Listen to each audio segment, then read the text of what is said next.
it some devil that crawls inside of you?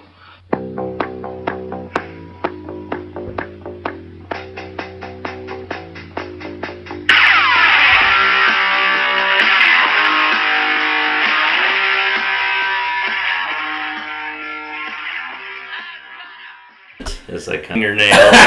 Fuck. Hit him with the Don Fry. Damn. Gee. Think they look like a bunch of sissies. Fucking epic, man.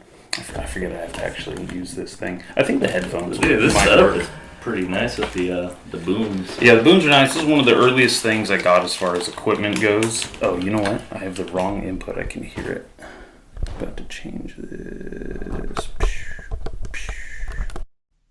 There we go. Hey, much better. Can you hear that? Yeah, I can hear that. Beautiful. Oh, that's weird. Isn't that such a better fucking sound? Doesn't have all that weird background static. Yeah. Noise canceling? There's definitely noise canceled because sometimes people can't hear shit on these podcasts. Dude, that wind was gnarly in the episode. The Nate episode? Yeah, the last episode. Oh, dude, he took you fishing. You caught fucking a dozen fish or some shit? I caught 11, but like... That's a baker dozen, I think. Yeah, a cheap-ass baker dozen. Ended up catching like 3 or 4 2 to 4 pound fish. I was surprised I got that. Really? Yeah, I was expecting all of them to be like small fry. Little tiny ones? I think the one I caught was maybe 2-3 pounder. Yeah. There's some decent fish in that pond. I was surprised. Can you keep those fish? I mean, like Nate says, you can. It's just bass are like trophy fish or whatever, so you don't want to really eat them. Yeah. It's like more for sport than anything else. That's interesting. Can you imagine being such a like robust animal that people pride themselves in taking you out of the food chain, but they're not going to eat you? Dude, the same thing with deer. What do you mean? Well, like... People eat deer all the time. You can write that off on your taxes and feed your family. You saw that shit? Yeah, my fucking cousin sent me that. I don't know if it's true or not. Well, it's like, yeah, people eat deer, but they kind of wait for the big one. They don't just like see a deer and shoot it. At least people that are actually doing it right. I think that when people are trying to feed their family, they'll go hit a doe. If it's brown, it's down. Yeah. Like on a, like, okay, freezer's full and there's a component to it. I mean, don't get me wrong. I'm not speaking If there's an abundance of it, yes, I could see that being the case. But if there's like, hey, like you see these things probably like once in a blue moon. Oh, it's on, bitch. Yeah. No, I as someone who's never hunted, if it's looks like it's going to be a big, beautiful trophy, I want it for the office. That's what I really want to do with this office, is have some taxidermy of some kind. Yeah, that'll be cool. Like, I don't know. I'm real weird. Like, I don't like the people that like hunt something just to like put it down and take the antlers and like leave everything else. Like, that's kind of bullshit. Who does that? I couldn't even imagine. That do that shit. That's crazy. This hat's burning my fat head up. It's getting radioactive. Probably still all like sun damaged from this weekend. Dude, I got some brown on me. Some melanin back in my skin. I know. I almost didn't answer my door when I looked through the curtain. I'm like, who the fuck is that guy? But yeah, like people, yeah, they'll do that. And I don't know. It's just like such a waste. Yeah, can you scoot that chair in? That sounds way better when you're closer. Nice and warm. It sounds better when you're closer in there. Hello? Mic check. Mic check. Like, you could tilt that any way you want. It's like, I got to do it like off to the side. Yeah. Like, it can't be right in front of your face. It's totally okay. You manipulate it however you want. Oh, it's all loosey now. That's fine. That's fine. Yeah. But yeah. Yeah, I'm hoping to go pig hunting this year. That'll be a good one. I'd shoot that's a animal I'd leave out there and just shoot. Yeah, they're kind of a pest to everyone. Yeah. They pay people. They pay people to go kill them, like farmers, ranchers. They'll compensate you for getting them out of their fucking territory, because apparently they cause billions. So they are in damage. They're binge eaters. Is that why they call them a pig? Yeah, Jesus. Go figure. That's also go why pig year. They're like the symbol of gluttony or whatever. But they will literally go out there and root around for things that they like, and they'll eat it all until it's like completely gone, like not stop. So they wouldn't kill a deer and just take the antlers. They're eating all of it. Yeah, they're eating the bones, the hooves, everything. And that's why they in Snatch they have that saying, like, Yep. be wary of a man with a pig farm. Yep. I think I said weary, but it's wary. They're crazy too because I just learned this in that class because I did like a pest control class or whatever, or like integrated pest management, and they also carry That's like the PC pest control term. Integrated pest management. I'll get into why it's called that, and it's actually a very good thing that they're like teaching it that way now. But they carry like 70 to 80% of like human transmittable pathogens, and like they can like contaminate waterways and do crazy stuff. Like they're awful creatures. Damn, we should go today and go shoot some. Oh my god. Yeah, like it's insane. The I amount heard, of damage. I heard you can get STDs from pigs.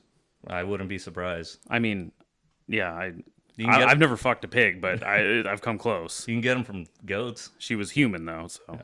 You can get them from goats for sure. Really? They have like their own version of herpes called like orf. Orf? Yeah, That's the rudest. Dude, he got the orf. Yeah.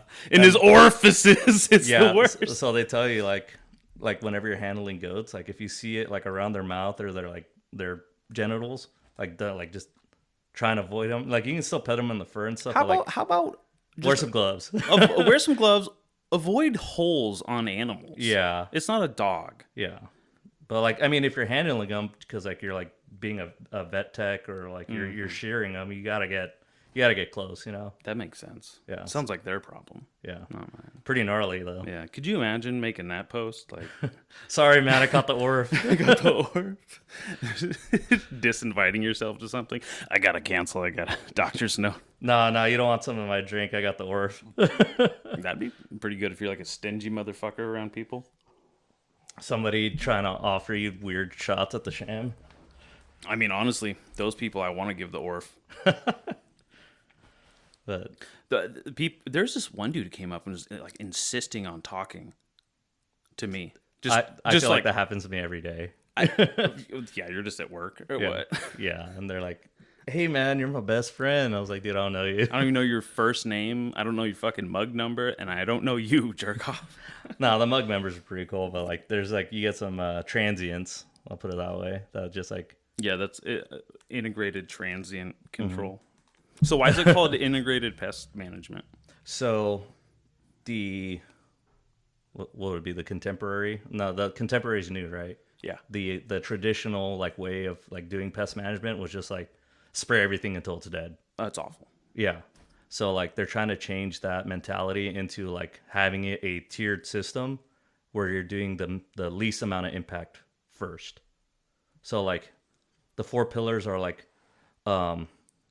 mechanical, biodynamic, cultural, and chemical methods.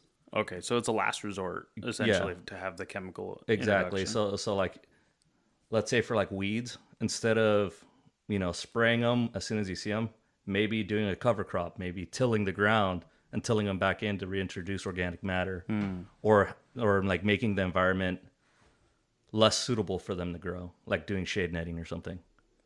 Yeah. Okay. Yeah. So that would be like the first step, and if that doesn't work, then you introduce like some sort of nematode that eats the weeds. What's a nematode? The little tiny microscopic worms. They're like everywhere in the world. I know that word, and I know Probably from SpongeBob. Yeah, nematode. Yeah, what the fuck? The very first episode they eat his pineapple or whatever. Oh yeah, they put holes in it. Yeah, and he's oh like my god, nematodes. Yeah. Oh no, so you just throw those on some weeds and get? Do you have any nematodes in your? I mean, in your carry-on or? like, dude, those things are everywhere, and they'll like stick to your shoes, so you could like transmit them. And once they're there, you can't get rid of them. It's weird. I'd be so impressed if they wanted to stay on my boots. Yeah. But yeah, I get you. Yeah, and then like a cultural method, I don't know, would be like not doing like overhead sprays and doing like measured water, I guess. I don't know what you mean. Like instead of having like big ass sprinkler systems that just shoot it over everything And drown it. Oh, okay. Yeah, Oh, like okay. having like localized Real precise. emitters. Yeah, Yeah, that makes sense. and Yeah, like drip irrigation. And then chemicals is like you can still use chemicals. It's fine. It's just like you want to Okay. Like, Okay, glyphosate. yeah, maybe not go to glyphosate, but you could do something like organic sulfur or like elemental sulfur, which is just like the pure base element that does the same thing, but it's like it's not as bad. It's like a less concentrated, less like impact on the ground. Okay. Yeah. The environment's not as negatively affected by it. Yeah, but like it's also one of those things like you don't want to use it all the time. Like, No, I mean, I don't think you want to, everything in moderation, including moderation. I might add alcohol. you gotta let loose sometimes. What about like pests in general? Like not just pesky little weeds, but there's rodents, there's... A lot of the times it'll be like exclusion. Deer's a big one around this area, especially in like the past couple of years. You've seen them just like skyrocket in numbers. They usually do like deer fences, so like 12-foot fences. They'll also burrow underneath, so you gotta like double check that like they're not like digging. Doing the deer fencing on like slopes where they can't just like jump over. Noise makers and whatnot, and like birds are real bad here too. But a lot of times it's just putting netting around the crops. Have you heard about, read about, or noticed the amount of the like infestation of finch birds, little finches we have in this area? Yeah, I don't want to say it was like the Hearst family, but like I guess the European songbirds were labeled like a protected species at one point, and then they just reproduced in numbers where like Insurmountable. yeah, there's a crazy case that my professor told me about that it was like people will just like get like hundreds of thousands of them in like one season, and they still have issues with them. That's insane. Yeah, that's why I'm glad I have cats. Cats kill birds or animals in general. I think like billions of fucking...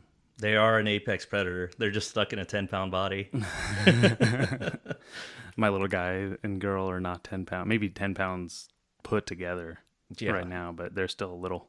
Yeah, they're still cute. The little ones, I throw that dude around like a football. Just at pillows, obviously. But like, he's ravenous. He'll like go eat the bigger cats, try and eat the bigger cat's food. Oh no, for sure. I just gotta like segregate him to like try and get him to eat.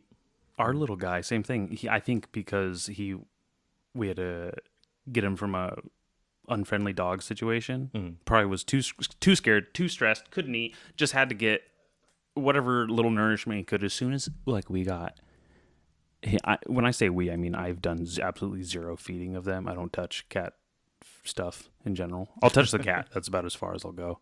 You're the caretaker. Yeah. I never thought I'd be a cat owner.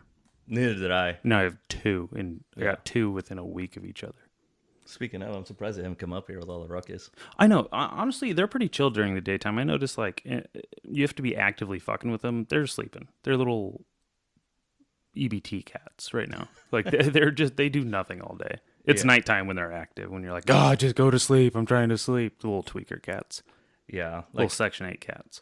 What's weird is if I let the little one sleep, like he'll just like not let me do anything. He'll just be like, all right, you're like a warm body. Like you're the electric blanket for me. Yeah, the coziest little heating pad we got. Yeah. So he'll just like sleep on me all day. He already did it for like 4 hours when we came back. Really? Yeah. Oh, he's probably so excited. They were so loving. They were so excited to see us. It was nice. That's another cool thing about having a pet is like you're excited to come home to something that might be excited when you come home, and you don't have to have like opinions about things with each other like a spouse or a roommate or something. No, yeah, it's really nice having them around. Makes you feel less lonely when you're just chilling at the house too. Oh, for sure. Just even having a dog around. It's so funny. I'll be playing Fallout and I'll have the dog me as my companion, and I'll pause it, go downstairs, grab something to drink, and I'm like, where the fuck? Oh yeah, it's a game. It's like mentally there with me, like I'm walking somewhere with it. So weird. Because I don't have that when I'm walking around with that dumb bitch Piper.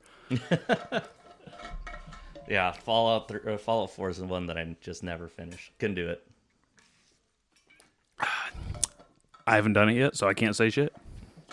New Vegas is the GOAT, man. That's what everyone says. It's the GOAT with Orf. Edgelord. The GOAT with Orf. The fucking Edgelord starter pack. Yeah, Fallout pretty New much. Vegas. That's how I knew. I was like, oh, I definitely like this game. Yeah. That is right up my ass. That's perfect. Dude, it's got gambling, got drinking, guns. I love that it has gambling. I can't do those things. Those cans are making me fucking perspire over here. They're nice cans though. I haven't done a podcast in the office in the studio since I can't even remember when. It's been a while. It's been a few months. I didn't do Yeah. yeah. Didn't you do Palmdale's? Palmdale's was here, but that was last year. That was last year. That was last year. That was the most downloaded episode too. Damn, I can't believe that was last year. Is that It was weird? like- Isn't that weird? Yeah, I it don't feels I like don't only a do few them as months. often as I used to, but I get a little better quality conversation or like a little. Not that there was like a bunch of clunkers, but I think when you just force something. Also, Jesus, I work 50 hours a week now, so I don't know why I was like, oh yeah, I'll just work more and have less free time, and then I'll do more podcasts somehow. Like that math didn't add up at all. It's the free time triangle nonsense. I feel that. Yeah, especially doing my last semester, I'm gonna feel that a lot more. Yeah, last semester. When does that start? Fall. Like 2 weeks, You're like, like, a week, in like, about an like a week hour. and a half. Fuck. Actually, what day is it? Oh, are you gonna get a little back to school outfit Like 6 backpack days? post? What's that? You gonna get a little back to school outfit Oh no, post going? Look at my little man. He's also grown up. no. I mean, I honestly I could have walked for the previous degree Yeah. because I already got one. Nice. But I was like, I'm gonna go back for one more semester anyway, so I'm not even gonna do that. And Yeah, that'd be kind of. yeah, the fiance was kind of scolding me for that. I was like, you should have walked. You should have walked. Yeah. You should have walked and watched these fucking cats. So I don't know. We'll see if I'll do it this coming up semester. I'm probably not gonna go to that. You know, gotta. Yeah. Yeah. I'll give you like a like on Instagram if you share something, but We'll see if I'm not going to anyone's graduations for a while, as far as I can tell. No, and it's just I know people hate it when you say, "Oh, it's just community college," but That's more college than a lot of people have. yeah, it's all a stepping stone. It's all a stepping stone. If you exchange some sort of education and value out of it, you're better off than some people who might waste their time at a university and are not actually getting anything. I think retained. the amount of effort and what you learn from all the lessons that you get taught way more important than the fucking piece of paper. 100%. Because there's a lot of people that go get whatever degree they want and then it just goes in one ear out the other. Yeah, that sounds like something I'd do. Yeah. Sounds exactly like retaining that information and actually applying it is more important in my opinion. I think everyone would agree with that. You'd have to be just talking about a financial status to where oh yeah, they have the degree and it got them this job, so now they make more money just by default, by Yeah. markers, Dude, I mean that's what people make the whole college system to be now though. They just go pick a bullshit degree and apply for a job. And because they have they check that wicket, now they're allotted the ability to do this job that doesn't even have anything to do with their degree. I'll tell you right now, it's pretty hilarious to watch people in the construction industry now who definitely just went to college but don't know how to swing a hammer, kind of walk it's Don't very, know how to shovel dirt. yeah, it's very apparent where they got to cut their teeth or haven't. It's kind of interesting because I worked at a smaller company before and I didn't have to interface with a lot of office people, managerial people in construction, and seeing the type of shoes they wear. There is a clear divide in that sense. The cologne, them Yeah. wearing cologne to work is hilarious. You trying to get laid here, dude? We're Yeah. fuck sitting in a trailer. Yeah. I don't know, it's weird. You kind of need both in this world. I think a lot of people try and fit themselves into one specific box. I think you're prideful because you're this, that, or the other, and when you're in Camp A or Camp B, Yeah. Someone like me, someone like our friend Matt, we work physical manual labor, so we're big, tough, burly men, testosterone, masculine. Yeah. I can build things with my hands. Yeah. They can't. They can type real fast. Yeah, I always clown on Matt because he doesn't own a computer or whatever. I'm like, dude. He doesn't. Even I got a computer somewhere. Here we go. Right here. He's like, yeah, I never got to use this thing. I was like, my guy. Like, My guy. we live in the 21st century. You have to know like, it's like not having a driver's license in this day and age, you know? It's like, kind of like, you're shooting yourself in the foot a little bit. A little bit. I mean, And like, I've told Matt this to his face, so I'm not like talking shit behind his back or anything. But. oh, it's not like he listens either, so Yeah. it'll be fine. Not like he's going to be tuning in like, oh, no, there's a new episode of the Bad Etiquette podcast. My friends, I wonder if they're talking about me. I think Nate might listen, Yeah. but that's about it. Number one listener. Number one listener. I mean, out of all three listeners, it's not that hard. It's a really respectable position to be in. Really sandbagging the competition, honestly. Especially when he's on 2 episodes already. Yeah. Spoiled. Well, I mean, I had to come through to redo. Offset. Yeah. Yeah. No, that's fine too. It's also just better to know you more as a person in general. It's nice having friends on. I think they're easier to talk to. Oh, yeah. Easier to joke with. Sometimes when you have someone you're not too familiar with and you have a conversation, which I haven't had in a long time, like a total stranger or like a real stranger, it could be clunky. It could be real. Dude, the humor part's big. Humor part's big if they don't vibe with your humor. Also, just some people don't have the gift of gab. Like I can see that. You don't have to speak or share every fucking detail, but you gotta bring something to the table. When it's the format's audio, use your voice. Yeah. Like, people just doing the, oh, yeah, nice.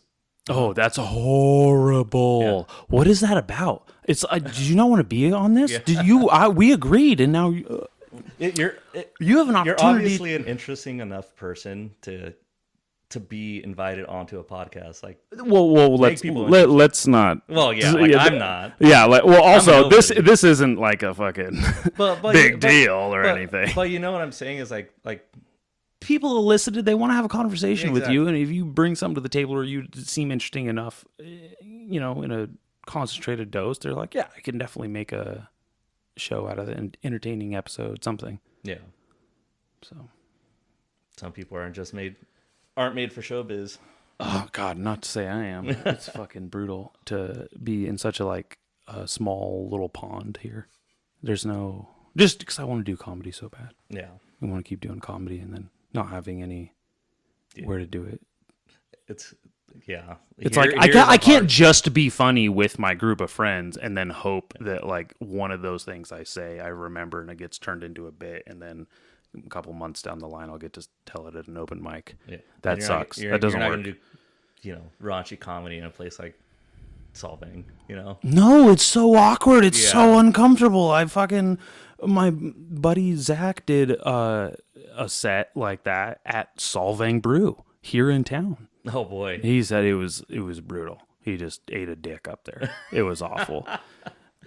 I offered to come Like pick him up yeah. after, and he was like, "No, I think I just need to go for a walk." I was like, "Oh my god!" So more power to PTSD him. from the Solvang show. Oh, it's wild. I still think about just little things that have happened at shows and that eat away.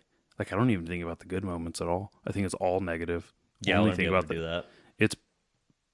Well, I think the problem with it, the problem that sucks, or the biggest problem I face is that it's something I care about. Yeah. So all the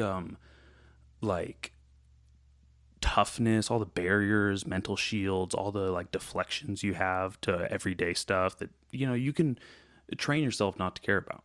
Mm-hmm. But then when something actually does matter to you, it's a direct source to your feelings. And you're like, damn, I'm fucking a huge pussy still. I got this whole gray area of it.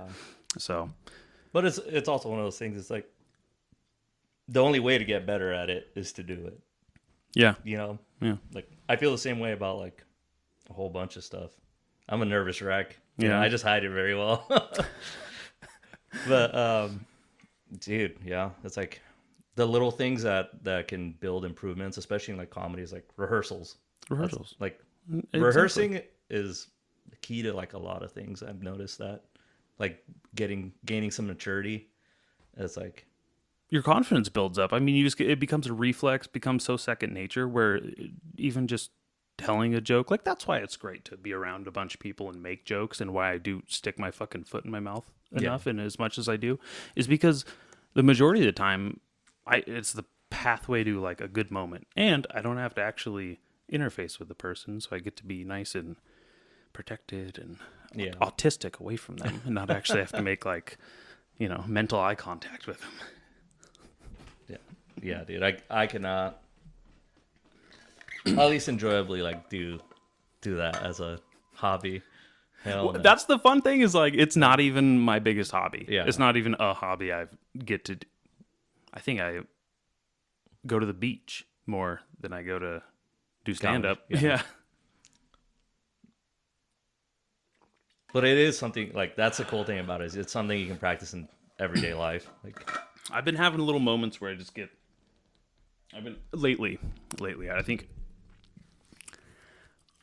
surviving like the workday. I'll have an idea and I'll be able to kind of write it down, turn it into a bit. The difficult part is sitting down long form and writing it out, because I think the best use of the time right now would be to really dissect and tinker with all that material that's just like clogging up my notes on my phone. Yeah. You could write a comedy. Like do like a screenplay or whatever. Yeah. That might be a good outlet. Like even if you don't like submit it anywhere. No, for sure. Be like it's like journaling but funny. Not depressing. Oh, that's true. I think that's the weird thing is writing to me has never been like just like journaling or having writing like books. Like it was never about being funny. That's the only outlet of mine that I never considered for humor. And then everything else, all I want is just to be the funny one. It's so important to me that I make everyone laugh. I have the funniest points to say and the most joy people got where it was because something I said. Yeah. It is the dumbest ego. You don't want to be this person. It's so fucking shitty. Actually, it's talk about being up your own hairy ass. Yeah, I mean, I don't know. I'm more the opposite. I don't like being the center of attention, like at all. Like, so when I am, sometimes I'm just like, okay, thanks, and like I want to get out of here now. Do you feel like you're being dissected, overanalyzed? Do you think that's just from being a Marine and having to like nope? No, I've kind of always been like that. Okay, yeah, like maybe middle child, like yeah. So like I'm used to just not getting enough attention. Yeah, you're like I actually have come to appreciate being overlooked here. Could you avert your eyes, please? Yeah, and good thing you work with the public. Yeah, I know, right? But I mean, working on my social skills is definitely a good thing. I think. Have you had any noticeable benchmarks of improvement socially? Being able to approach people in settings where I don't know anyone, I guess, like being able to have normal human conversation, I think is a good one, because I would just like not want to be involved. I think it gets incorrectly identified when people say normal human interaction. Yeah. Because for the most part, the interactions we have now, what's normalized is so unnormal. And no one's talking about it. No one's fucking talking about it. It's so bad in school. So bad. In school, really? I don't even know what it's like to be in school. I haven't been in school since Obama. It's a stark difference from when like I was in high school to what the people freshly in college are doing. Like stark difference. Nobody participates. Nobody raises their hands. Nobody's attentive. Nobody asks questions. That's exactly how it actually feels in the online classes I take for electrical. Yes. Yeah. Like I feel like I'm such an eyesore and such a stick out like a red fucking cock. That like I'm the only one even commenting or like responding, and it's like I'm the biggest slacker. I am so lazy. It's not that hard to perform in There's school. No way that I look like I'm a fucking high performing student of any kind. It's kind of depressing at times, but like it's like these are the people that are trying to enter the workforce, and like It's easy to stand out. It's so easy to stand out. yeah, but like you need this information to perform. Like you're not only wasting your own financial investment in this by like choosing something that you don't care about. You're wasting everybody's time, and you're not doing yourself any justice. Like if you want to be successful in life. I mean, shit, for so long there was people just screaming in our faces that's what we were doing. Yeah. Like, at least my experience growing up in school, they were like, you guys are doing yourselves the biggest, like you said, disservice. Yeah. I had no idea. And now it's like, they were all right about so many things. They were just they were the only person telling that to you. So you're like, see it on a day-to-day basis. That guy is annoying. Fuck that guy. So every day it was like, hey, that one guy who's being annoying, fuck that guy. You know, if it was your peers also doing it, but no, it was the teacher or it was a fucking. But they get the most exposure to it because they see it year after year. God, how depressing. Dude, I don't know how anyone how wants to they be do a it. teacher. Like, I commend them a lot because there are some teachers, professors, instructors that like put their all into that, and that's their whole life. And they still have time to cram some fucking agenda down these people's throats too. Yeah, there's like it depends. I feel like the good ones don't do that. I agree. I don't. They're very agnostic to all that. I think that's really true, and those are the ones who. Go ahead. The good teachers, the good professors, all that. Yeah. The good ones just seems like a weird phrase. The good ones. One of the good ones. Yeah. Yeah. It's like when you had too many with your uncle. It's like, he's one of the good ones. But yeah, they do a great job of like trying to stay agnostic about that and like actually putting in like professional input into it. Like there are some professors that stick to the book. And I'm like, dude, the book is they're collecting a paycheck. Yeah, they've already given up exactly. hope. They've already been complacent, just like the people they're trying to teach or the people that you're complaining about that were currently not attentive. Yeah, or they have like no real experience in like what they're teaching, and that's like the big one that I always struggle with. Like you need some of those real world examples because you need to do this unless you're going to do R&D. Or some sort of research or exposure therapy to it at least. Yeah. Like you need the actual like real world input to make it applicable. Like or else it's just all theory. Theory is bullshit. Theory is bullshit. Yeah. Until you actually see it happen, you don't know what happens. I think that's why everyone's so staunch and made up their minds about communism. Because in theory, a great thing, but 100 million dead in a century is a pretty big number. Yeah. There are some interesting case studies in terms of agriculture during that period, though. I mean, absolutely, because the way they, even in the Bolshevik Revolution, the way that they pretty much kidnapped all the crops from these people.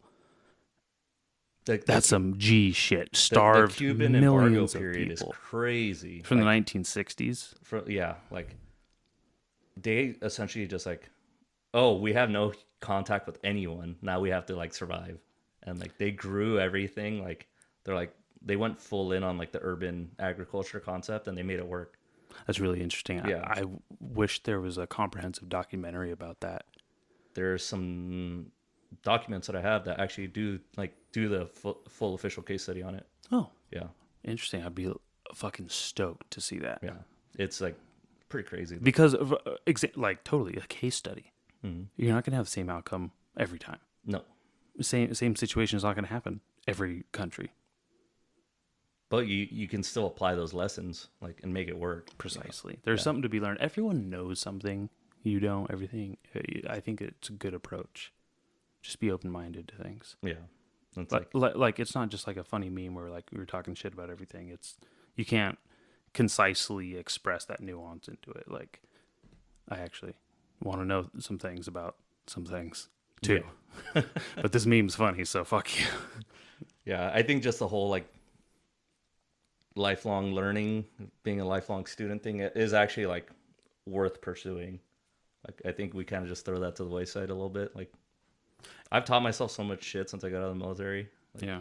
just because I was bored, and I don't want to sit around looking at the nightmare brick for 10 hours a day, The or nightmare brick. or like That's so drinking, good. or like, I want to be productive. Like, I think I that's do what it too. I is. mean, shit, it screams at me. Not doing the podcast, not doing comedy, not having like a writing routine down, all these things. I want to be productive constantly. Yeah, It's so romantic. I want to it's so evolve from what books are on my shelves now, because I've been staring at them for so long that I don't even recognize the person I was when I liked those or wanted those or needed those, or when I was consuming them. And they all have like different connotations, like these different little slices of my life. And I feel like there's been a big drop off yeah, since what was always my greatest fear yeah, was, going, getting a full-time job and paying bills and doing things. And then I lose all the like spice of individuality. It's like all the things that were interesting have just had a shuddering drop off. yeah. Well, I mean, it comes in waves too. Like, especially having a new job, it's like you got to get in.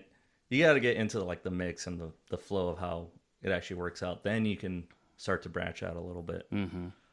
But like, it doesn't mean you can't start stuff. I like start projects all the time and be like 6 months later, come back to it, because it's like an issue that you're so like set in the moment and like just pissed off because you can't figure it out. You drop it for 6 months and come back and you're like, oh, this is easy. Like, I just needed to do this. And New it works. perspective. Yeah.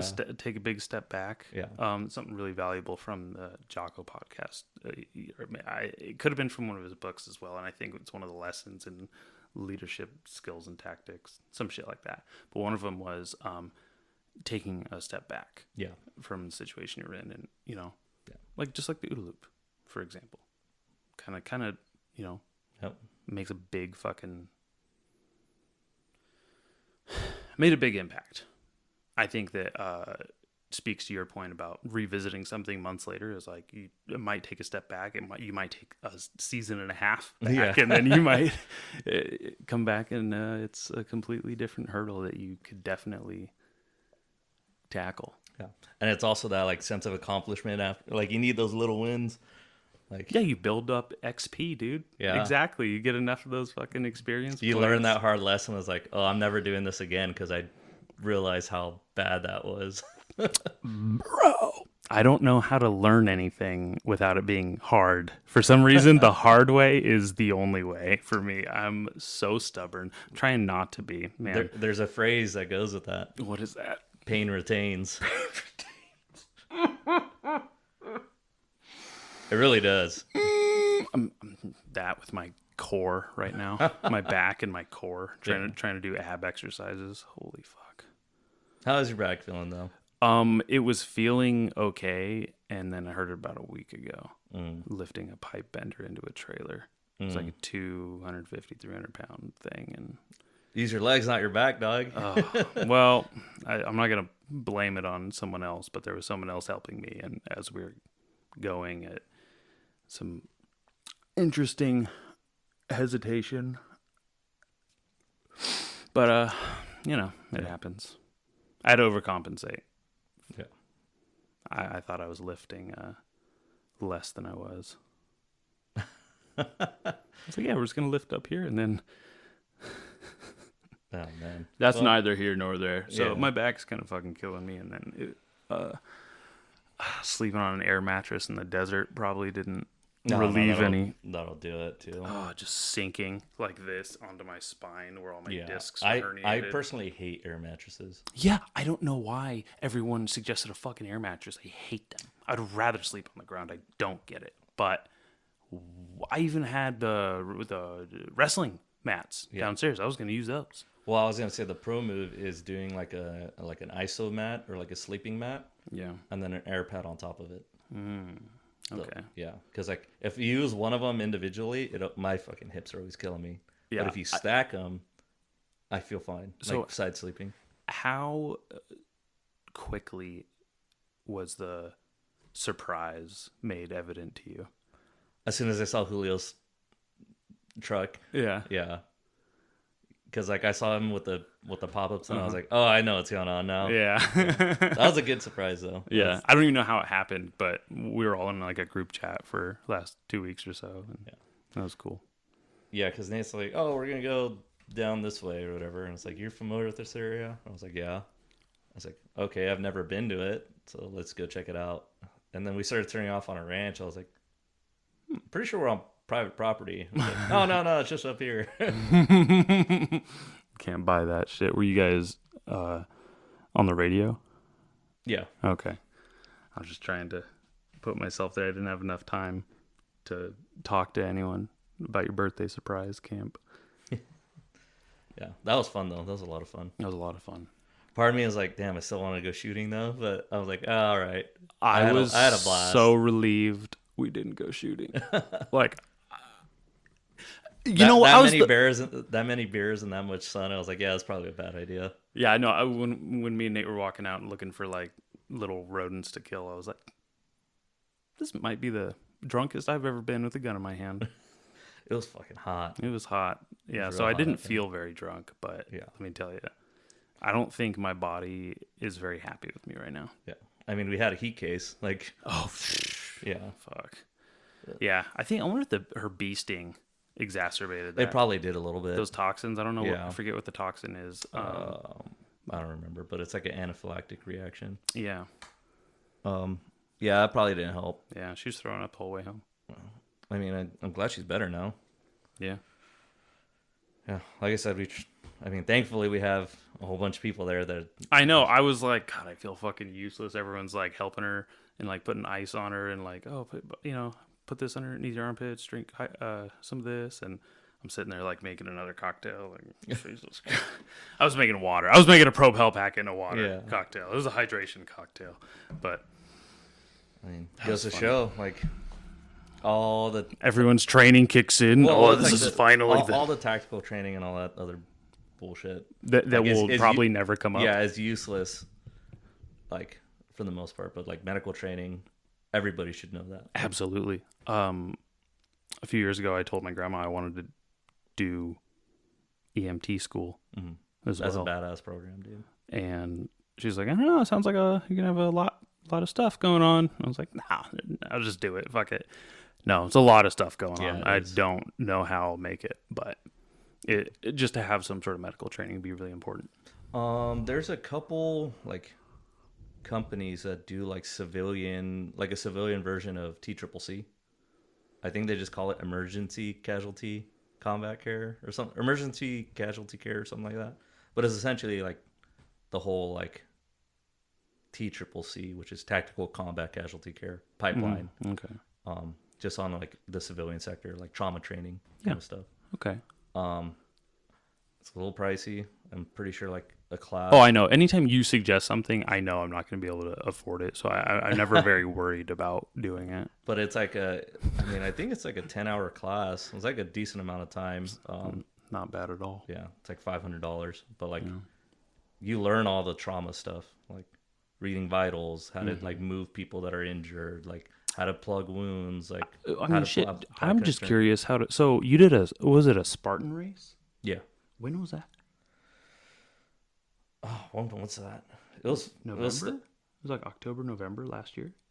No, dude, it had to have been like earlier than that because it was pretty hot too. Like there's more than a few heat casualties there. No, that's what I'm saying. Is so I even just want to be as knowledgeable as you are for the situation like that. Like, oh, girlfriend gets a heat case, heat stroke, fucking heat casualty. Well, I guess it was November. Was November? Yeah, dude, it was like crazy hot out there. Well, that's California for you. What happened? You had to like save some dude's fucking ass out there. So actually, there was a few times. So this course was 15 or 20K.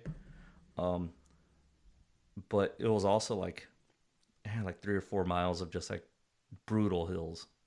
Like there's a point where people were sliding on their ass to get down this hill because they're like, we're not running this. We're not running Yeah. this. So they're just tapping out. Yeah. That's hilarious. And like on one of the second or third hills, like halfway up the hill, somebody got heat stroke and like started throwing up and like, like the medics weren't even there. Like they had to like. Medics were sliding down the hill. They're like, we're not running Dude, this. I don't like to talk shit on people, but like this medic was like. Maybe this isn't the podcast for you then. I don't know if we can. But like, you know, if you're gonna do any sort of physically strenuous fucking activity, big event like that, maybe? Is that what you're saying? if you're gonna be the medic that's going out there in the field to like, you know, help people out, at least be in shape. No, for real. Like they needed help getting up the hill essentially, and like. Well, maybe it was just a real dynamic course, man. Not everyone's a Spartan like you, so. I guess, but if you're in a gator runner driving around and then you can't make it up the hill to bring the casualty down, like that's kind of an issue. Mm-hmm. But yeah, so like this person was conscious. They were talking. They just needed some water and like to chill out for a little bit. They weren't like showing like a lot of like heat stroke symptoms. They were fine. I kept moving on. Dude, I was hurting this one. Like toward the last like 2 miles, I was like, dude, I can't. My legs will not allow me to run anymore. Hit I was the like, wall. I hit that wall hard, dude. I've heard about the wall. Yeah, and like sometimes I think runner high is bullshit, and then sometimes it's not. This one was totally bullshit. Like, totally bullshit. Yeah, you're not getting a Spartan. Yeah, high. I don't. Those people that ran that whole course, and like, there's people doing like the marathon, which they do the course like 3 times. Crazy. That's wild. There's some machines out there. Like a half mile from the finish line, there's this dude on the ground just convulsing. Like the dude just having like a seizure on the ground with his girlfriend crying, saying like I need help. Nobody's stopping for her. I was like, dude, what is wrong with people? Like, this race really isn't that important. Like, let's be real here. Like, you know, this is like a person's like life here, you know. They need to get the good lighting for Instagram for that like, finish line photo. Yeah, I guess. So I stopped. I was like, what's going on? He's like, he can't move. I'm like, he was talking to me and stuff, and like I was like, hey man, like, what's your name? Like, what's going on? He's like, my body's like physically locked up, and like his eyes started rolling back and whatnot, and like nobody had water because it's the end of like a 10-mile race. So I'm just like trying to get somebody to bring us water, and like we eventually got some and started putting in his armpits and everything, kind of like what we did over there. And they finally get a medic. Like I just yelled down, I was like, hey, and if you're going to the finish line, go get a medic. If you're going that way, go get a medic. Yeah. And they finally come up, and it's in a vineyard, so they have fencing along like certain portions of the blocks. Blocks being like a section of like wine grapes. He pulls up on the other side of the fence. Of course. Yeah. And like he has a stretcher. I was like, hey, give me that stretcher right now. He hands it to me, and like we're like hooking the casualty up to it, the patient. And we're like, okay, we're gonna bring him over the block, the fence. Fencing. Yeah. And like he's like, no, we can't do that. I was like, okay, can we cut it? They're like, no, the owners won't let us cut the fence. I'm like, dude, are you fucking serious? Like, come on. You think man. I just wanted a stretcher for my fucking health? Yeah. Here? Come on. Yeah. So he ends up finding a way around. It's like 10 minutes later. This man's now dead. Dude, that dude came close. We get him onto the little gator.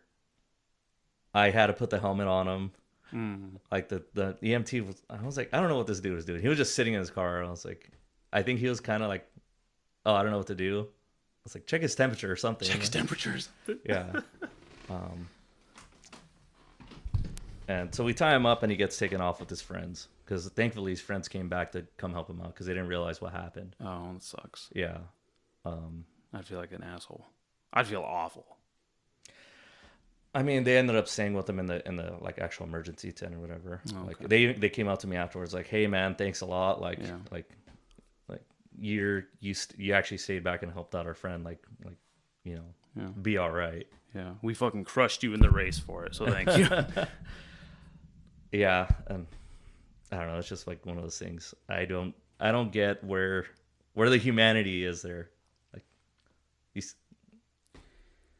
it's almost when I didn't even care about the race at that point. when those extraordinary situations happen, it's kind of like a fight or flight response. Yeah. A fight, flight, or freeze response where you almost get embarrassed and like called out of the matrix. Yeah. When you actually have to be responsible for someone. I don't know what it is, or I think they're little tests. I think they're little fractional, universal checkpoints. Yeah. When you feel like that, when your blood gets pumping and you're uncomfortable and you decide to act or not act, that goes into. I mean, just like Christians, you know what I mean? Like, this is your chance to be a good Christian. Yeah. For lack of a better analogy, for my non-religious folk out there. Not to rub them the wrong way or anything, but I think absolutely no matter what you believe, no matter what it might be that is on the other side of the fabric of reality in our world, that's exactly what those moments feel like to me. Yeah, and like this is a whole nother rabbit hole we can go onto, but there are bad Christians. Like there's bad religious folk in any religion, but it's like you said, taking the time to like kind of realize what's happening around you, having a bit of situational awareness, for lack of a better term, taking a step back and like seeing it happen, and like, oh, like that observation, identifying it is really integral. Yeah, it's taken a lot of growing up on my part, a lot of not being a bitch. I mean, I think it's like a lot of like realizing it's not all about you too. Like the whole main character thing is real.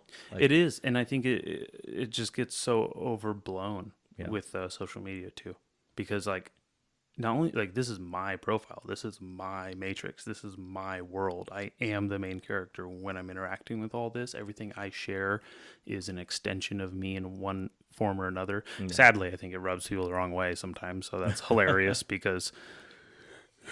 Watch some friendships and stuff kind of evaporate into the ether, which is weird because it's like, oh, you guys don't even see me or talk to me in person. This isn't real. Like the social media stuff's not real. You guys are on a whole nother trip. Yeah, and it's like that's why I kind of like got rid of a lot of them, or I at least stopped using them. The only one I really use is Instagram, and like even then, it's just like a scrapbook for me. I'm like, oh, nice, this is cool. Like, it's beautiful, right? Yeah. I mean, isn't it? It's so much fun. I like looking at pictures all day. Yeah. Who knew that would be one of my favorite hobbies, is looking at pictures of other shit. Yeah. I also like really taking pictures too. Same. I'm like, the more I think about it, the more I see. It's kind of like a internal conflict. Like this weekend, I want to take pictures of everything the whole time. It was so much fun. Dude, we were just talking about that, me and my fiance. Like, but nobody took any pictures. I know, because we were so in the moment, and it was like, oh, we were just actually having fun. When's the last time you had fun? Yeah, like just fun, genuine, wholesome, just like family blasting fun. Each other with squirt Was guns. so much fun. That was the best. Yeah, that was actually a really good time. That like, nobody was on their phones. Everybody was literally just in the moment, having fun, having a good time. It was a great time. I got a couple pictures, couple decent pictures, couple ones I can't share, but who knew hanging out in a trough in the middle of the desert, just full of like dog water, would be that fun. I used to make fun of my ex so much because she would like bathe in a horse trough like that in Tennessee, and here I'm eating my fucking words because that was the best in the desert, sitting in a fucking cowboy tub like that. And virtually, I was surprised how cold that thing stayed. It was hot as fuck out there. And I got in and out of that like, geez, okay. We're in the fucking desert and the sun's blaring down. There should be tumbleweeds rolling by buffalo skulls right now. And I'm fucking cold. Yeah. And you warm up real quick, though. Oh, yeah. It's nice how quickly you dried off, too. Yeah. You know what? Did you get any like real sunburn? Or you just... No, dude, I just got tan. Yeah. So, do you even sunburn as I do. As an Indian person? I do. I I've definitely have gone out there on like some of the more like cloudy days, gotten burnt, and then like peel like a lizard. Really? Yeah. Okay. But like, I don't know, staying in that water just gave me like the perfect tan. I think the dry heat and the UV index out there is a little different. Yeah. Because I've spent a lot of time out in Bakersfield, used to live there, and desert surrounding it, like, doesn't seem to be that big of a deal. No. You know? It's usually the cloudy days that get you, sneak up on you. Yeah, it's weird. But the reason I asked was because I've been avoiding sunscreen for I never put it on. long time now. I just hate putting like lotion. I hate putting it. stuff I've on my always skin. hated it. But then as soon as one of these like fucking health influencers said it was bad for you, I was like, all right, it's on, bitch. I think These in extreme conditions, like I mean, last weekend was a perfect example of it. In a condition like that, where you're going to be in the sun all day, Yeah. probably put a little bit of protection on. I think there should be some SPF Yeah. in some form. Yeah. I think it totally makes sense. But like people that just like do that shit every day, like I'm like, nah. There's a reason my skin's like crystal clear. And it's because I don't really use that stuff. My hair is fine because all I put's like Head and Shoulders in it. Yeah. I don't know how my hair is. I honestly haven't had like an honest assessment from people in a long time. No. Like I said, friendships just kind of seem to evaporate. I don't know if it's because I don't do the podcast as often, so people are like, "Oh, I don't have a chance to be micro famous. I don't think we're gonna." I think if talk people anytime really, soon." really care, they'll like go out and approach you. That's my own personal opinion. Like all the people that I actually care about, like go out of their way to like talk to me. That's fair. Yeah. I think it's also some of my own lack of activity because I don't really reach out to people and talk to them because I've always been so. Not always been so. I think I just had a bad experience of like fake friendships and like disingenuous friendships. Yeah. Where the people who seem to parade the most sincerity were actually not the most sincere friends. Mm-hmm. They're kind of like the ones who are full of the most shit. I hate that. Yeah. It's like, yeah, it's weird.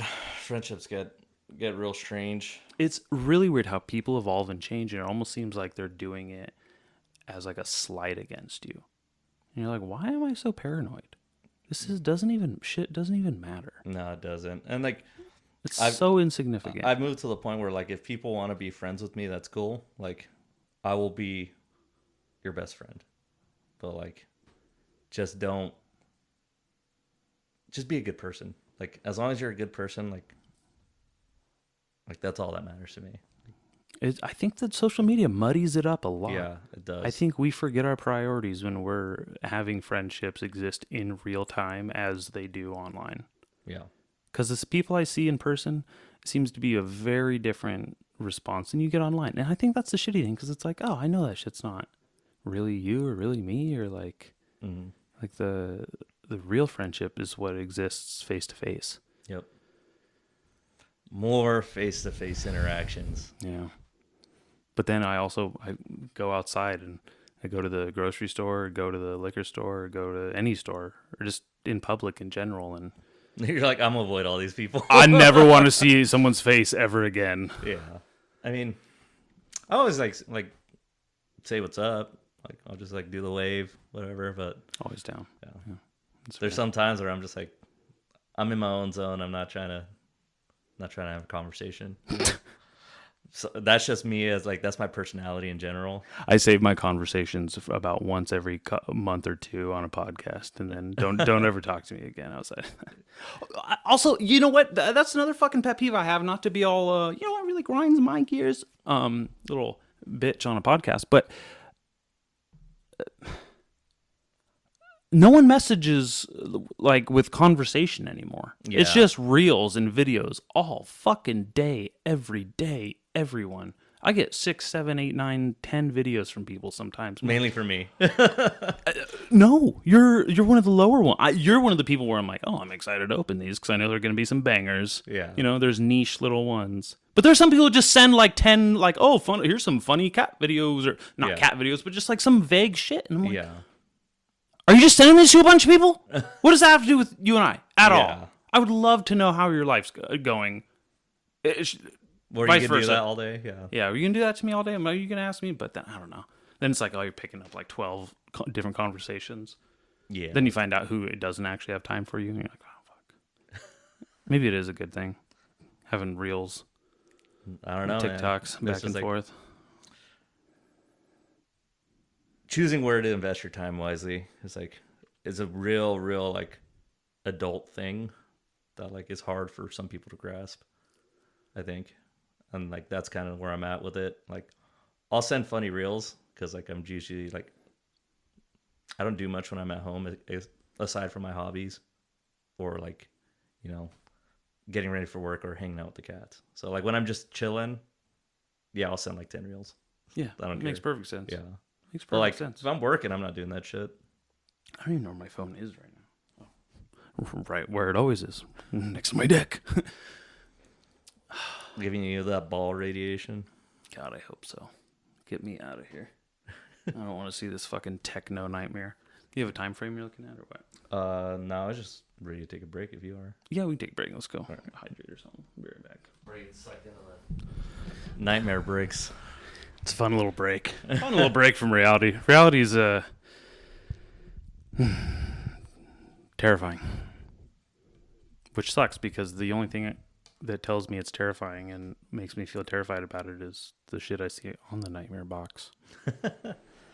I think reality is like great right now, at least in my life. I've seen like a distinct shift in, I guess, like headspace from a few years ago to now. Like it's crazy. Yours in general? Yeah. People in general or what? Mine in general. Like, Well, that makes me really happy to hear. yeah. As your friend, you know.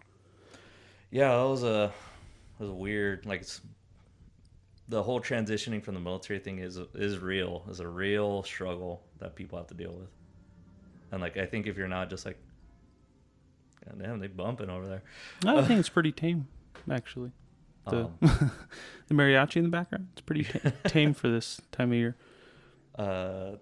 Yeah, it's just like, if you don't immediately get a job doing whatever you were doing in the military, like just coming back home especially, you're like, wow, I really don't know what I'm gonna do with my life.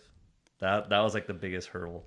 I think that's scary because people might join the military because they already didn't know what they wanted to do with their life, and then they're looking for purpose. All these years Yep. not taken away, but occupied, and now that it's over, and you reintroduce yourself to civilianhood. Sounds terrifying. At least I know what it's been like. That's a relief. A little fucking. A little overwhelming. But you fucking come into it like with a whole different experience, because it's not that you don't exist in the same world, just I'm maybe more prepared for it in different ways. I've definitely seen where it's benefited me, and like I'm very thankful for it. But it's like the weird like overcoming personal challenges and like, you know, dealing with anxiety and that like you never knew you had, but you got diagnosed with it because, you know, like you've been put through the ringer. And then just like, oh wow, like I thought I wanted to do this career, and you know, you go and try it out, like doing the academic side, and you're like, this fucking sucks. And just like, well, now it's either I get sucked into this where I hate it, where I completely branch out into something new and unknown, which is like, that was the biggest hurdle. I mean, that's probably where the anxiety comes from. Yeah. That you fear of the want to unknown. do well. Yeah. You want to do well. You don't know how you're going to do. You don't know if the career move is even what you still want to do. Sounds terrifying. It is terrifying. But it's also gave me some appreciation for the people I have around me that like have always been supportive of me. And like, how come I never noticed it before? It just like took that little bit of like, it took hurting this much Yeah. to know how little, it does. It takes a lot of, sometimes it's like hitting maybe not quite rock bottom, but slamming against these walls, hitting those walls in your own life, the wall of maybe anxiety, wall of indecision, and you realize that like no matter what I decided to do or no matter which route I took, these people that have been there all along or have shown themselves even later, Yep.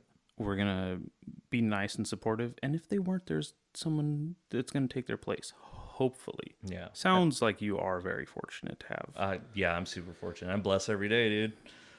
I'm like marrying one of my best friend, you know? Like I think that's the best thing. She's great.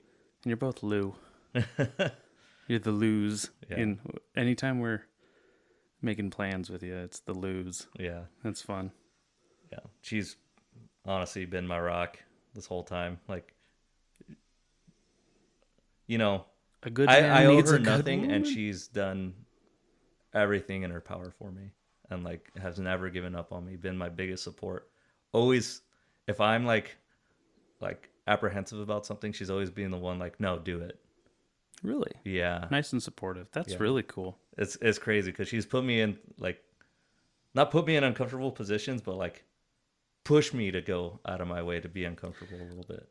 I'll tell you one thing to make it about myself. I need a good push a Yeah. lot of the time.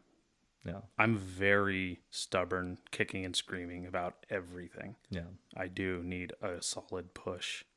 And that's one of the things that I've realized is like coming back from the military, you don't really have that. Because no one's pushing you. No, You It's don't like have. You don't everybody's- have a CO anymore. or just essentially. like you don't have, for lack of a better term, you don't have like that competitive like spirit, or like just like having that like, yeah, that benefactor to just like hey, I know this is going to be difficult, I know this is going to be uncomfortable, I know this is going to be scary, but we have to do it. That's exciting. That makes it like a mission. That makes it. Life's Life's a is mission, but it doesn't sound so cool when it's like, God, the fucking laundry and dishes need to get done again. Yeah. It's miserable. Yeah, God, I hate that it's like, hey. it's all about your mindset, man. Like if But you, who wants to be all fucking militant about the dishes? I mean, I'm kind of am. Yeah, thinking that's what an very rude. asshole. What a fucking asshole. You sounded insufferable. Yeah, I must be doing something right because you suck around. Yeah. Yeah, it's been a trip this past couple of years. I mean, shit. When did you even meet her? We met. I was supposed to be on pre-deployment leave, and I came home and hung out at a mutual friend's. She had like a game night. Yeah. Yeah. Were We you met there, looking- and then we hung out the weekend right before I went down to San Diego. She broke her leg. Oh my God. Klutz. Exploded that shit rock climbing. Yeah. And then she had to have surgery, and she actually came out to visit me and like ended up staying with me for a few months, and then the rest was history. What? Yeah. No. Yeah.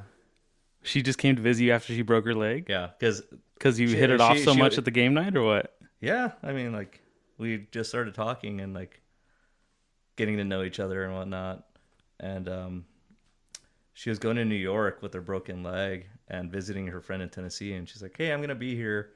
Like, do you want to come hang out?" I was like, "Yeah, I'll drive the 10 hours or whatever to go to Tennessee. I've never been." I had a blast. Like, and then she like stayed with me for a few months. Or I have friends that live 10 hours away that I'm never going to go see.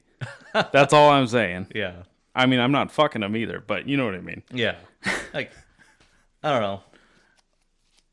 Like, life is about having, Passion. experience, adventure. Like, if you don't do it, when will you? I mean, you're so right. So something I've been trying to do more of in general is just listen to other people. Not necessarily just conversationally, but if someone suggests something, if someone is being informative in some way, someone has advice, I've just wanted to lately just blindly take it. Yeah. Just kind of take control, just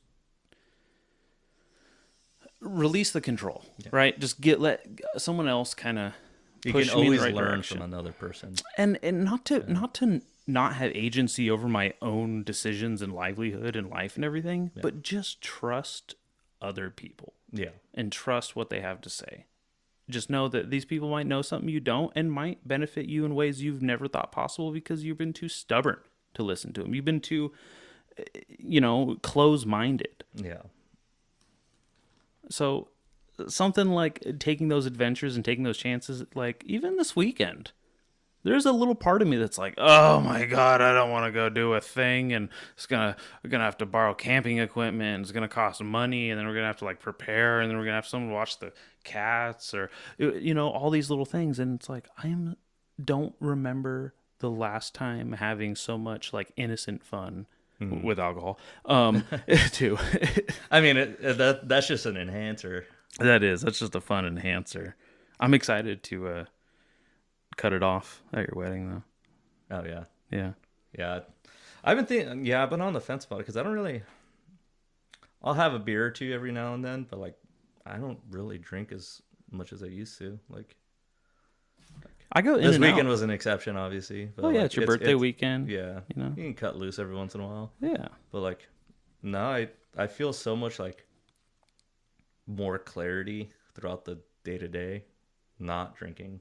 And it's like made like again, I feel like that's one of those things that just like improves my mental health just so much, just kind of cutting back on it. It can't be good for people in general. I understand if someone has a component that it adds so much flair to their life or they make their living that way. But for the most part, it is so unnecessary. Yeah. Like, I don't know. What does that say as you as an individual that like you need it to like have a personality, Yeah, like there's this old Doug Stanhope joke for people who don't drink, and he's like, "Oh, you need to have a good time to have a good time? Are you kidding me? What a fucking loser." Yeah. And I was like, "Fuck, that's so true." And then I started to think about like, what are the things I do where I won't drink, and how fun are those? How much do I like those? And almost all of those things are better. Yeah. Yeah, like I don't know, and it's just a hamper sometimes too. It's like I just hated the time wasted, like on a weekend. I like getting up and doing shit on the weekends, and like every time I drink, I love it. You have one too many, and you're like, oh, now I'm like sleeping until noon, and just like I haven't slept till noon in years. Yeah. Maybe pandemic. Yeah. Even with all the drinking we did like over the weekend, I was getting up at 5. Oh, dude, I thought I was the first one up every morning. No. It was me and my dick in the one morning I was there. Yeah. I was looking around and I was like, me, Matt. I assume he'd be up. No, I was up walking around. Nice. Couple of men in the camp. Got a patrol. I tried to do a cold plunge. Did not happen. You got a foot in. Yeah. That was hilarious. I was like, come on, bud, just you right there. Let's get out of there. You don't have to do that right now. Yeah. It was so funny. I didn't think they were going to be cold like that at all. No, I didn't either. I was like... That first night we were there, when we first got there... Dude, it was hot. I was not there mentally. The RC car around the campfire... I could have shot that fucking thing. I couldn't believe everyone was so in love with it. I was losing my mind. I was so tired. I think I'd been up for 18 hours. Oh yeah. I was like, drove to slow it was back. hot at night too. Yeah, and it's like, no, I can see why. Like, you need some time to like just decompress a little bit. Yeah, just nonstop movement. Mm-hmm. 4 hours of driving in a day plus 8 hours work, and then setting up the tent and the dark, and then it was. Yeah, that's how I knew I was tired. I didn't want to drink. I didn't want to smoke any weed. I didn't want to do anything. I didn't want to look at the fire. But I'm all right. But you had fun. I had a lot of fun. I had so much fun. That's exactly the kind of thing that I want to be doing with my life. It's having fun with my friends like that. I see people like that will share and post things, and I'm like, how do you know people that will agree to do something with you have the money to do it, take photographic evidence that you're friends, Yeah. because it's the hardest thing in the world to get people to acknowledge that we're friends for some reason, photographically at least. You just gotta do candids all the time. I know, but I have photographer friends who won't even take pictures. That's why at my birthday it was such a like, I was all plastered and they're like, "Oh, quick, you better take pictures of Dallas or he was gonna get all mad." Because I always bring it up. I'm like, we've been friends for years. If I die, there's gonna be nothing at the funeral because none of you motherfuckers See, take pictures of me. My thing is, I hate having my picture taken. I just always wanted to be I'll take pictures of other famous people all and day. popular, and I'm like, yeah, take a picture of me. Yeah. Let me see. I hate having Let my me see what I picture. actually look like. I was like, I always in look dumb in pictures. photos, dude. That's fine. Well, yeah, I mean, yeah, I saw a couple photos of myself today that made me reconsider, but still, it's all. That's just what I want to be doing. Yeah. Doing fun stuff with my friends, Well, hey, people that want to have me around. Yeah. That's beautiful. I agree. I want to have them around. That kind of thing. if it's ever like an outdoors activity, I always try and make time for it. That's my thing. I think that's the best. Yeah. I'm still thinking about the hike I took with Faith, and we got not lost, but like over. This has happened twice in a row now, where we've been on hikes and we've gone way too far and can't get back, Yeah. and we have to go like some. Trail sign's a little old, and you just sit Yeah, around and we're yeah. like doing the real. What's that? Zap Brannigan meme with the Fallout New Vegas. I'm like, here's a Yeah. here's a journey. Or I don't know what it is. A route with fucking some hair in its chest. That's exactly the Yeah. fucking hike we take every time. Now this is a plan. Yeah, This is yeah. a real plan. Yeah, here's a.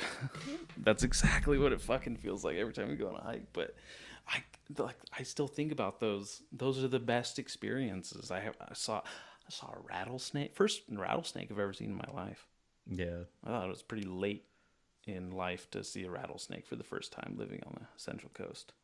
It's like one of those things, like going back to the pig thing. Everybody talks about seeing wild boar here. Have yet to see one. I've seen one, and I saw it a second before I hit it with a fucking car Oh shit. and killed it. Yeah. Totaled the girlfriend's car. When I had the Had to get a new Malibu, car. like 2 months before I sold it, yeah, first time hitting a deer, smacked it. What? Yeah, I've never hit a deer.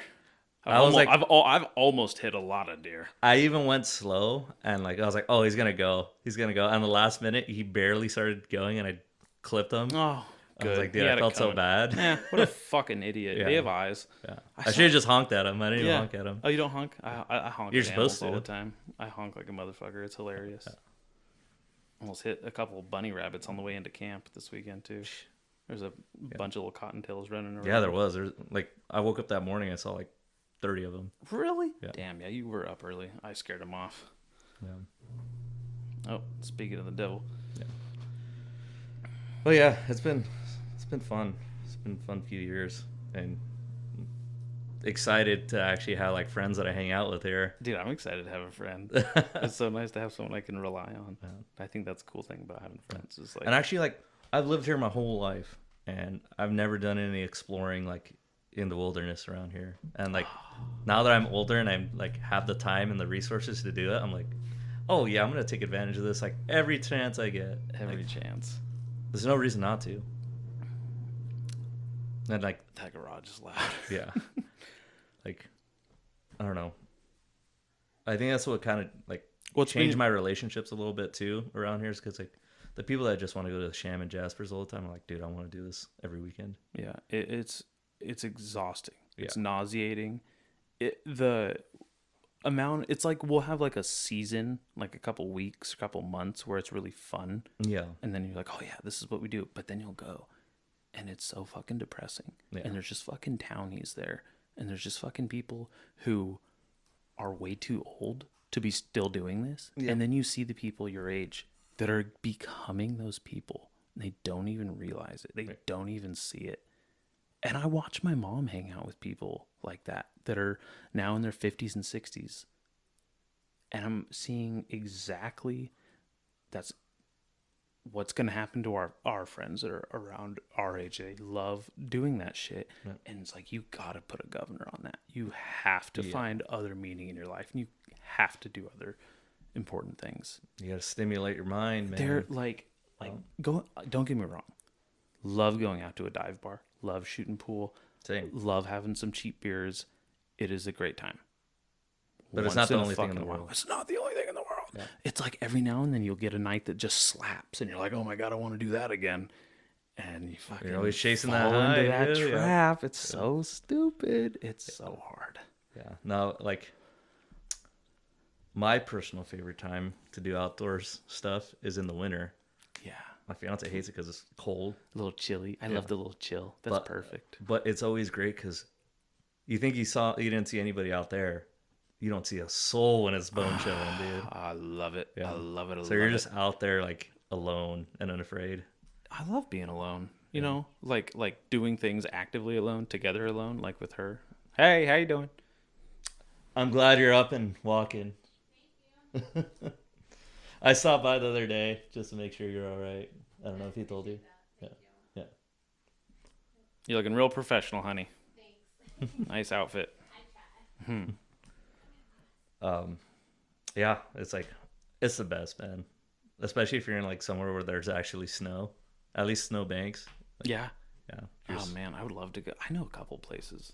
Dude, Anzo Borrego in the winter's awesome.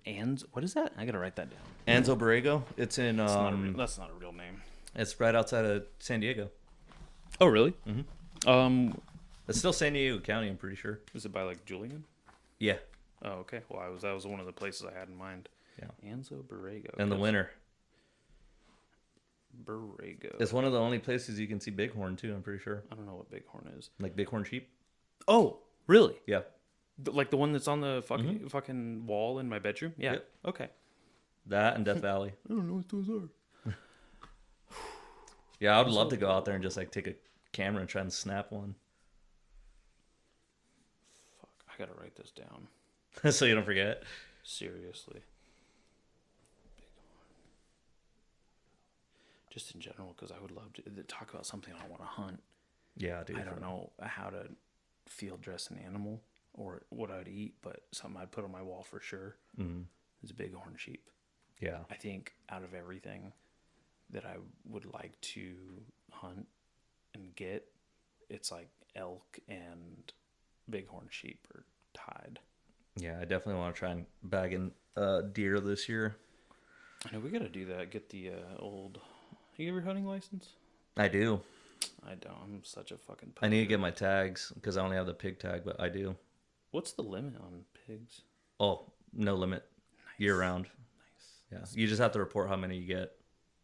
That makes sense. I mean, that's one government agency to some degree where the information they collect and the conservation efforts they use with the information they collect, I think is still itemized for a good reason and actually something I would participate in. In terms of like actual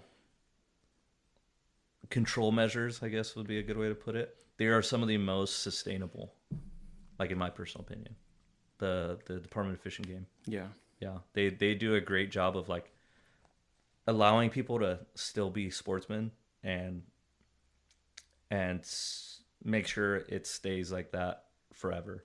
Because like, you know, there's a reason why they control the waterways a little bit and like control like how many deer you can bag, and it's because they want everybody to be afforded that opportunity and for it not to become like a poaching deal. Of course. Yeah, they like it's actually a really respectable like organization. Yeah, it's real interesting like to have such a what's the word, dichotomy of opinion on government agencies. Yeah, such a stark contrast, that duality of man. Oh boy, the hits in Virginia are gonna be going through the roof now. God, I hope so. Who's calling me? Well, my uncle. I'll answer that in a second. We don't gotta pause it. I'll call him back in a little bit. All right. Wedding stuff. Yeah, Anzo Borrego. I want to go. Why don't you take that off the table? Maybe it won't. There we go. Do that. Yeah, it's a really great spot. There's a lot of They actually do like a duck hunting tournament every year there too. They Oh, have yeah? like the little like blinds on the side of the lake. That's cool. And then How do they get the ducks? It's a tournament. no, they have a big old lake there. No. I'm saying like, how do they acquire the target? As like in a blind, the tournament, does it take all day? Is it I think it's tournament? early morning hours. Early morning hours. It's like 5 to 8. Is it everyone just guard posted up looking at the lake? Pretty much, yeah. It's like shotgun only. Right. I mean, duck hunting you only Yeah. do shotgun anyway. Yeah. Yeah. What But am I they asking? have their decoys out, and then like Interesting. however many. I think it's like you can only bag 6 So you just bag 6 and you win. Or biggest what? ones. Biggest ones. Yeah, Interesting. yeah. They do like a bass fishing tournament there too. Yeah, I've heard you're pretty good at catching bass. you You did. caught 11 in a day. That's hilarious. Just a little pond with a Nate- bunch of fish in it. Nate he re-sparked my love for fishing, and I I had go no out idea again. you'd even fished before, had any experience. I mean, Yeah. I assumed you did anyways, just from living in the South and stuff. Yeah, oh, dude. North Carolina, we try and go a lot. Jesus. It's a lot of fun. I never thought I'd like fishing, and I think I'm right. I think I still don't like it. I'll go again, Yeah. but everyone talks about that moment of like when you catch your first fish. And I don't know if I was too tired to run down or what. I wasn't there. Yeah. It was like, I think it's interesting because it is. it was like going on a roller coaster you think is going to be a big deal, and you're like, that was not Yeah. what I thought it was going to be. Well, it's like Which is reading the shitty environment a little analogy. bit is Yeah. like what I find interesting is like there's things you can apply in hunting that you can apply in fishing, and like understanding like the behaviors of whatever target fish are going after, and like their diet, they're like tracking where they can be. I guess that's true because Yeah. Nate had a lot of information about that kind of shit. And Yeah. those Techniques are on how to lure them in. Like, yeah. Those are the more interesting parts of fishing. Yeah. It's definitely just approaching it like hunting. Yeah. Because absolutely. Because like the moment when the fish is caught, it's like a whatever thing. Mm-hmm. But with the build up, the journey really is the funnest part. The destination is not the biggest. Very murky. Yeah. Yeah. Damn. Yeah. When you go out again, like, I'm already getting the itch again to just Really? go out camping or fishing or something. We should go. It's like as soon as you come back, you're always planning the next trip. That's how it is for me, anyway. I mean, when you said you want to do an annual thing, I was so in.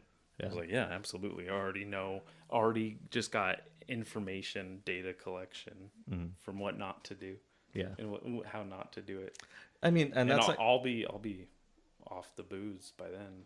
yeah. That's like the biggest thing, right? Is like that I always get out of it, especially because I have my own experiences, like whether it be in the military or on personal trips, like backpacking, whatnot. It's like you're always like refining how to make it better in some way. Like you never truly get like The perfect path, the perfect setup. yeah, like gear is a big thing that everybody talks about and they get all crazy about. It's like I need XYZ high dollar backpacking rig setup, overland gear, and like I'm always just like, nah, man. Like I know. I'm always just like, there's a synergy there where like you can get like cheap stuff and make it work, but maybe you should invest in some of that higher gear stuff when you're Slightly ready. nicer, yeah. Like the cost to performance ratio is like, it's not as drastic as people make it out to be a lot of the times. If you're performing at a high level and you need that like extra little 10% of performance, That twist at the end of the punch, yeah. yeah, maybe you can make a difference. But 99% of the time you can get by with like more budget options, and like, or maybe like some stuff you don't even need altogether. Like there's been plenty of times where like I overpack and I'm like just dumping shit onto the ground as soon as I get back. It's like didn't use this. It's a great point. Yeah. Just like with fishing, or like with hunting, or like with learning what not to do, what not to bring, what to carry, what to prepare for and what was not an issue at all. That shit's way more stimulating Yeah. for some reason. Yeah. I don't get it. I hate it. I don't get it. It's so frustrating. The planning and preparation is become like a romantic thing. Yeah. I mean, shit, we romanticize about it all the time in our, Yeah. Like, it's just, in our correspondence. yeah. It's so funny because you shared that backpacking rig and you were like, Psh, you'd have to be an idiot not to buy this right now. I don't want to hear any excuses, you broke ass losers. And I was like, I can't tell them about the surprise this weekend. I don't have any money for it. I was like, God damn it. Yeah. No, should probably pick that thing up. Yeah. Like, dude, revisit that link. like Alice gear, been around since the 70s. Great stuff. Like, probably 60s, actually. Great stuff. Still used today. There's guys in very high echelon units that are just like crushing it with a backpack from the 70s. You think that's just the robust personhood, them in general? They were going to do that no matter what gear they had? Yeah. Yeah. A lot of the times it is. Yeah. But like also like, I mean, They made it you work. can't beat the classics sometimes. You can't beat the classics sometimes. You're right. Yeah. That's fair. I'm a big fan of the classics. Much to my detriment. Yeah. I like to be a little more open-minded these days, but I'm very utilitarian with a lot of the stuff that I like choose. Like, I mean, I just kind of I'm not had to bi- be I'm- too in general. yeah, I'm not big on like fancy pants, gizmos and doodads, and who's its and whatnots. So, I never got the exposure to the fancy stuff, so I'm very utilitarian by default. And like, just a hand-me-down lifestyle yeah, kind of grown up. That's kind of... I mean, I did You too. learn to carve out that path. yeah, Make that shit work, and that's kind of where I am at, just like with tactical gear and stuff in general, and then not to overcomplicate things too. yeah. Like That's the hard part for me is like having this. Fucking tell me about it, bud. You Trying to do too overcomplicate much. my life. trying to do too even much. on this bump right here, like I don't think you need too much on it. Yeah, I think there's a Ear Pro, night vision. Might be set. A little IR. Little IFAC somewhere. that's in the future down the line. No, probably not. Credit card debt. I do need to get some Sky Miles points, pay for that honeymoon. Oh damn! I didn't even think about that. The honeymoon. That's got to be like where the most. I think. No, dude, the weddings wedding venues are crazy. I believe it. It's a big industry. Yeah. I'm also. Why in the fuck would you pick me as your best man? I don't know. Just convenient. I think you're a good orator, and you have good public speaking skills. But also, like, Yeah. you have made an impact on my life. Like coming back here. I'm really happy to hear that. Yeah. I felt like I was taking something away from Nate and Julio. At the very least. I don't know the other ones. Yeah. No, it's. So I just wanted to say, very honored, humbled, and of course. took it very seriously. Yeah. So if you change your mind, you're not going to hurt my feelings. If you're like, need a last minute replacement, I I think we have very similar like mindsets and value systems. values. Yeah. I think you're right. I think we mesh well, but regardless, really big deal for. It was one of the things that made me feel grown up. Made me like kind of feel very grounded in the just state of being. Mm-hmm. My age, position in life, career, whatever. Just living situation. Yeah. Things kind of they feel stagnant, but it takes that one little thing to be like, oh wow, am a person growing up a little bit. Yeah. Like, oh shit. I don't know if you've ever accidentally become really important at a job before. That'll do it. That's one of those things that levels you up, and you're like, oh shit, I gotta fucking lace up now. This is fucking serious. Damn, I can't just chill anymore. Yeah, that's Yeah. kind of how I felt. I was like, damn, I can't just chill anymore. But also, I think I've thought about that being there's people out there that are never someone's best man Yeah. in general. So when I say like, oh no, that's an honor. That's something I feel very humbled by. There's people out there that don't know what that's like, and I'm so glad I, hopefully, won't be one of them. You gotta learn Spanish though, because they all speak Spanish. Oh, I'm just kidding, dude. I was like, I've been learning German this whole time. This is the wrong time. Oh man, I mean, I'm not kidding about think the about Spanish that. part, but like, don't worry about it. Like, I gotta learn some Spanish. I gotta rehearse some lines in Spanish. ain't no skin off my bones. God, see what I mean? I just felt like more activated and leveled up, and it just got a whole nother level, and there's another layer to it. If I say a speech, I'm not gonna say it in Spanish because one, I'm probably gonna be too drunk for it. Oh yeah. Two, I'm just like, well, I don't want to deal with like translating. I'll be like, hey, if you know Spanish, translate for whoever. But I speak way better in English. I'm gonna cry during it. There's no way. I'm a man of few words. Get the ego out of the way. Maybe I won't. Yeah. I just got like really excited about it. That's so funny. I gotta remember to write something down, dude. I haven't worked on that. I don't even know what you're supposed to do at a wedding besides like the speech and like stand there. You're asking the wrong guy. Fuck. You ain't never been married before, bro? You don't know? Nope. I feel sick to my stomach now. I felt sick to my stomach this morning, but that's why, we're here doing this. Yeah. Well, I should probably get back and change over the laundry. Yeah, I have some things to do now. Yeah. Change my Duolingo assignments on my phone, that's for sure. I mean, German's basically English. Yeah, it's really easy. I'm like, oh, I definitely say almost German words when I'm drunk all the time. I'll say English so bad it sounds German for sure. Yeah. It's pretty close. Sprechen Sie Deutsch? Mm-hmm. Whatever that means.